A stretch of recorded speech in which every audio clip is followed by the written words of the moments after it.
ఆ ఇతర రసాయనాలు ఏ మూలకాల నుంచి తయారయ్యాయో నిర్ధారణ చేసే సాంకేతికత, దానికై సంబంధించిన టెక్నాలజీ ఆ పర్టికులర్ మా వద్ద లేదనేది ఆ సిట్ తేల్చేసింది. ఈ కేసులో 36 మందిని నిందితులుగా తేల్చింది. శ్రీవారి ప్రసాదాన్ని అపవిత్రం చేసేందుకు ఒక ప్రణాళిక, ఒక ప్లాన్ ప్రకారం కుట్ర జరిగిందన్నట్టు సిట్ తెలియజేసింది.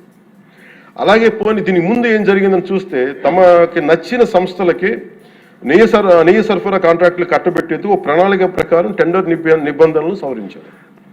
నెయ్యి సరఫరాకి సంస్థకి ఉండాల్సిన కనీస వార్షిక టర్నోవర్ 250 కోట్ల నుంచి 150 కోట్లకు తగ్గించారు. రోజుకి 4 లక్షల లీటర్ల పాలు సేకరించాలన్న నిబంధనని తొలగించారు. డైరీ రంగంలో 3 ఏళ్ల అనుభవం ఉండాలన్న నియమాన్ని ఏడాది కుదించారు. రోజుకి 12 టన్నుల వెన్నెయ్య తేయాలన్న నిబంధనను కూడా 8 టన్నులుగా మార్చేశారు. అంటే ఒకరికి నెయ్యి కాంట్రాక్ట్ ఇవ్వాలంటే ఇన్ని నిబంధనల్ని తూట్లు పడిచారు. అది చేసిన తర్వాత మళ్ళీ సవరణ అనంతరం వీళ్ళు ఎంపిక చేసిన సంస్థలు 20-23 మధ్య నెయ్యి సరఫరా చేశాయి. నెయ్యి సరఫరా చేసిన సంస్థకు అందుకు కావాల్సిన కనీస అర్హతలు లేవని సిట్ ఛార్జ్ షీట్లో ఉంది. వీరు నెయ్యి సరఫరాకి ఎంచుకున్న సంస్థలు బోలేబాబా అని కానీ దానికి అనుబంధ సంస్థలు మాల్గంగా, వైష్ణవి డైరీలు 1 లీటర్ కూడా నెయ్యిని పాల నుంచి తయారు చేయాలని స్పష్టంగా చెప్పారు. ఇది 1924 మధ్య 11 కోట్ల మంది భక్తులను శ్రీవారిని దర్శించుకుంటే ఆ కాలంలో మొత్తం 48 కోట్ల లడ్డు ప్రసాదాలు విక్రయం జరిగింది. దాంట్లో సుమారు 20 కోట్ల లడ్డూలు నకిలీ నెయ్యితో తయారయ్యాయని చెప్పి టీటీడీ రికార్డ్స్ తెలియజేస్తాం.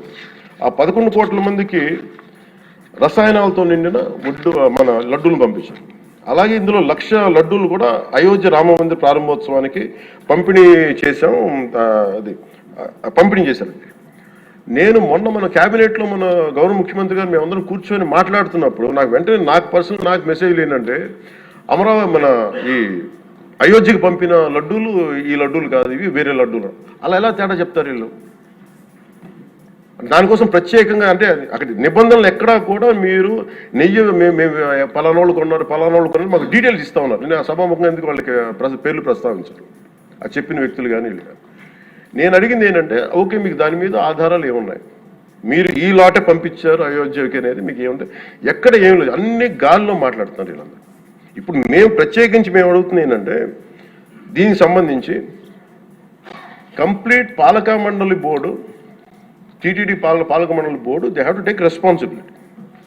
వాళ్ళని గత ప్రభుత్వాన్ని నడిపిన ముఖ్యుడైన వ్యక్తి వాళ్ళని వెనకేసుకొస్తున్నారంటే అందులో కూడా మీకు కూడా బాధ్యత తీసుకోవాల్సి వస్తుంది. అందుకని సభాముఖంగా మేము అందరికీ ఏం చెప్తున్నామంటే, let the law take its own course. ఎవరైతే దోషులు ఉన్నారో వాళ్ళకి శిక్ష పడాల్సిందే. మా ఉద్దేశం ఒకటే అధ్యక్ష, ప్రాబ్లం ఎక్కడ ఉంది అంటే ఇందులో మనందరం కూడా, ఇందాక మన గౌరవ సభ్యులు మాట్లాడతా, నెల్లూరుకు సంబంధించి సోమిరెడ్డి గారు మాట్లాడతా, దర్గా కానీ మన కసుమూరు దర్గా గురించి వీటన్నిటి మాట్లాడుతూ ఉంటే, బేసిక్గా నేను కూడా నెల్లూరులో పెరిగాను కాబట్టి నేను అర్థం చేసుకోగలను. అది ఎక్కడా కూడా వేరే మతాలను కించపరచడం అనేది తెలియదు అది ఈ దేశం. అందుకే ఈ దేశం ఇలా ఉండేది కాదు. అలాంటి దేశం సాంప్రదాయాలని వీళ్ళు కూర్చోబెట్టి, కల్తీ జరిగిందంటే వెరీ సింపుల్గా ఏం చేయాలి, అడల్ట్రేషన్ జరిగింది, మేము కూర్చోబెట్టి దీన్ని కరెక్ట్ చేసుకుని మీరు కరెక్ట్ చేయండి, మేము మీకు మద్దతు ఇస్తాం, ఇంతే చెప్పాలి అది. అంతేగాని దాన్ని వెనకేసి వస్తున్నారు అంటే, ఒకటి క్లియర్ కట్ రిపోర్ట్ ఉంది, అందులో నెయ్యి లేదు.